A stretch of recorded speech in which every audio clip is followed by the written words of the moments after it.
Olá, bom dia, graça e paz. Louvado seja Deus, que Deus te abençoe. Continuamos, com relação ao reinado dos reis de Judá. Agora, em 1 Reis capítulo 15, versículo 9, vai falar sobre o reinado de Asa. E diz assim: No 20º ano de Jeroboão, rei de Israel, começou Asa a reinar sobre Judá. 41 anos reinou em Jerusalém. Era o nome de sua mãe Maaca, filha de Absalão. Asa fez o que era reto perante o Senhor, como Davi seu pai, porque tirou da terra os prostitutos cultuais e removeu todos os ídolos que seus pais fizeram. E até a Maaca, sua mãe, depôs da dignidade de rainha-mãe, porquanto ela havia feito um poste ídolo, uma abominável imagem. Pois Asa destruiu essa imagem e a queimou no vale de Cedron. Os altos, porém, não foram tirados. Todavia o coração de Asa foi todos os seus dias totalmente do Senhor. Trouxe à casa do Senhor as coisas consagradas por seu pai e as coisas que ele mesmo consagrara, prata, ouro e objetos de utilidade.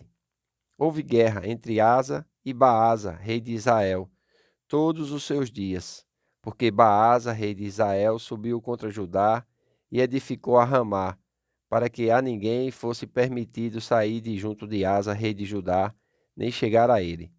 Então Asa tomou toda a prata e o ouro restantes nos tesouros da casa do Senhor e os tesouros da casa do rei, e os entregou nas mãos de seus servos. E o rei Asa os enviou a Ben-Hadad, filho de Tabrimon, filho de Ezion, rei da Síria, e que habitavam em Damasco, dizendo: Haja aliança entre mim e ti, como houve entre meu pai e teu pai. Eis que te mando um presente, prata e ouro. Vai e anula a tua aliança com Baasa, rei de Israel, para que se retire de mim. Versículo 20. Ben-Hadad deu ouvidos ao rei Asa e enviou os capitães dos seus exércitos contra as cidades de Israel e feriu a Ijon, a Dan, a Abel-Bet-Maaca e todo o distrito de Quirinete, em toda a terra de Naftali. Ouvindo isso, Baasa deixou de edificar a Ramá e ficou em Tisa. Então o rei Asa fez apregoar por toda a região de Judá que todos, sem exceção, trouxessem as pedras de Ramá e a sua madeira, para que com que Baasa edificara, com elas edificou o rei Asa a Geba de Benjamim e a Mispa. Quanto aos mais atos de Asa e a todo o seu poder, e a tudo quanto fez, e as cidades que edificou, porventura não estão escritos nos livros da história dos reis de Judá? Porém, no tempo da sua velhice, padeceu dos pés, descansou Asa com seus pais, e com ele foi sepultado na cidade de Davi seu pai, e Josafá seu filho reinou em seu lugar. Então aqui na história nós vemos algo muito interessante.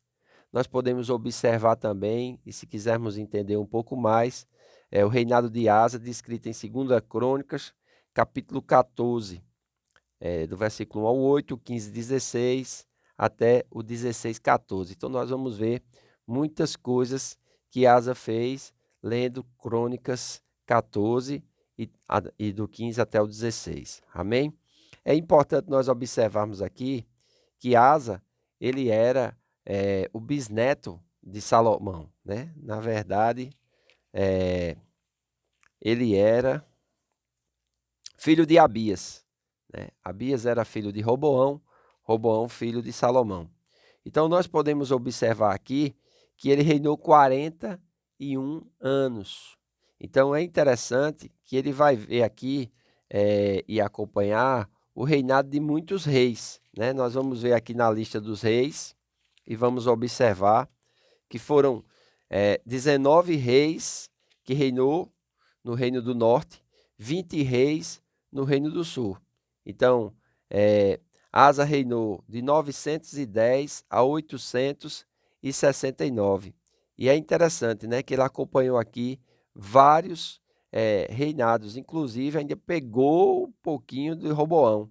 Mas Nabate, Baasa, Elã, Zinri, Timbi e até Onri, ele ainda ficou e viu um pouquinho do reino de Acabe. Então vamos ver aqui, ó, enquanto 1, 2, 3, 4, 5, 6, 7, 8 reis aproximadamente no Reino do Norte, porque Asa, ele reinou 41 anos. Olha, se Salomão reinou 40, Asa reinou 41 anos. E é interessante, quando ele assumiu o reinado, ele ainda era muito pequeno, né? E aqui diz que a sua Maaca, sua mãe, né?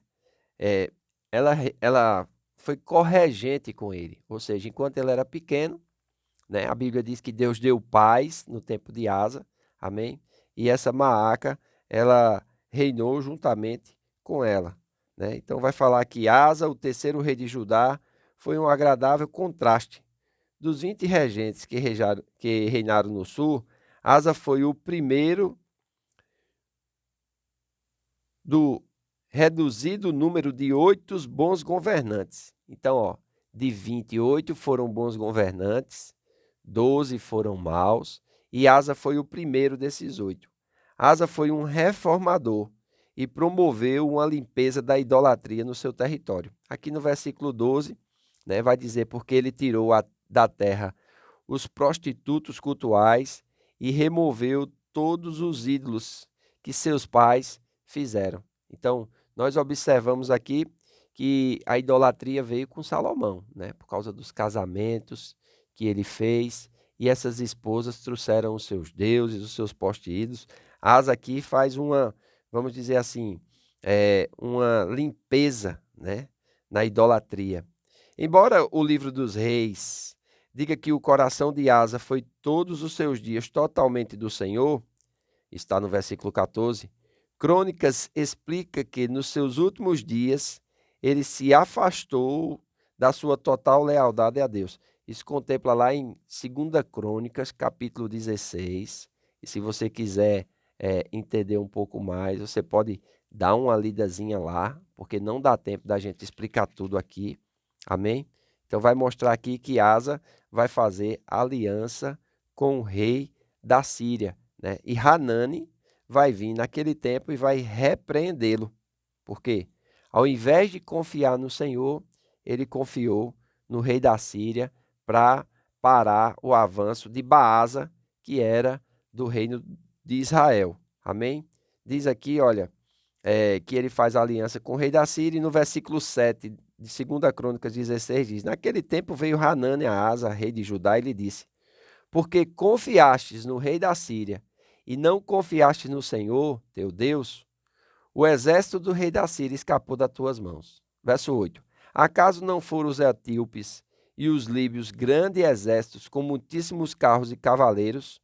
Porém, tendo tu confiado no Senhor, ele os entregou na sua mão. Amém? Porque os etíopes, estimulados pelo rei do Egito, foram ordenados a atacar o reino do sul. E Asa confiou no Senhor. Disse que os etíopes vieram com mais de 1 milhão de soldados, irmãos. Era muito soldado mesmo. Asa, porém, ele confiou no Senhor. E o Senhor deu livramento. Ele conseguiu, com os seus valentes, os seus homens de Judá e de Benjamim, fazer com que esse exército fugisse e teve grande vitória, porque ele confiou no Senhor. Agora aqui, quando Baasa vem contra ele, ao invés de ele confiar no Senhor, ele vai fazer aliança com o rei da Síria. Aí Hanani vai repreendê-lo aqui e diz assim no versículo 9: Porque quanto ao Senhor, seus olhos passam por toda a terra para mostrar-se forte para com aqueles cujo coração é totalmente dele. Então é importante nós aprendermos e colocarmos a nossa expectativa, o nosso coração no Senhor. Aí ele vai dizer: nessa aliança que você fez com o rei da Síria, diz assim: nisto procedesses loucamente, por isso desde agora haverá guerras contra ti. Porém Asa se indignou contra o vidente, o lançou no cárcere e no trônico, porque se enfurecera contra ele por causa disso. Na mesma ocasião, oprimiu Asa algum dos povos. É interessante, né?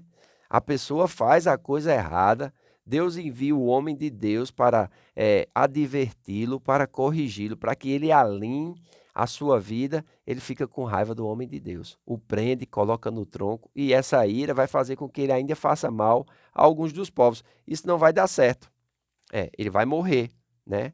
Aqui em 2 Crônicas 15 vai narrar a morte de Asa, e vai dizer que no 30º ano, 39º ano do seu reinado, ele ficou doente dos pés, a sua doença era em extremo grave, contudo na sua enfermidade não recorreu ao Senhor, mas confiou nos médicos. Olha a coisa errada aqui. Nós devemos recorrer aos médicos, mas confiar no Senhor. Asa fez o contrário. Ele não confiou no Senhor e recorreu aos médicos. Aí o verso 13 de 2 Crônicas 16 diz: descansou Asa com seus pais, morreu no 41º ano do seu reinado. Então nós observamos aqui, né, algo interessante, amém? E nós precisamos aprender, irmãos, a confiar no Senhor. Não importa quando os desafios surgem, ou quanto tão bem vai a nossa vida, nós não podemos deixar o nosso coração de confiar no Senhor, amém? Confiar ao Senhor as nossas obras, para que Ele estabeleça a nossa vida, para que Ele governe a nossa vida.